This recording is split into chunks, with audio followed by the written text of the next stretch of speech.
আর সাগররুনির বিচার হবে না। আপনাদেরকে এগিয়ে আসতে হবে সাগররুনির বিচার হওয়ার জন্য। আজকে যদি আপনারা সচেতন থাকতেন তাহলে সাগররুনির বিচার হতো।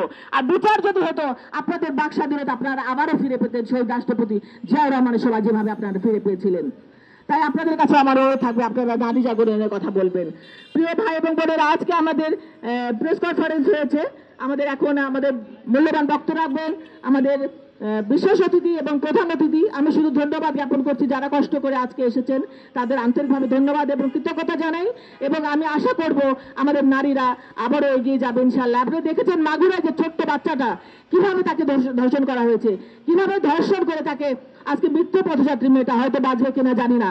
তো এই যে পাশবিক নির্যাতন এটা তিল তিল করে বেড়ে যাচ্ছে, এগুলো ঘরে ঘরে প্রতিরোধ করা হবে। আমি মনে করি মাগুরার যে ধর্ষক তাকে এক ফাঁসির কষ্টে জনসমক্ষে ঝুলিয়ে রাখা হোক, তাহলে অন্তত দেশের মানুষ বুঝতে পারবে এই সরকার কিছুটা হলেও কাজ করছে ধর্ষকদের জন্য।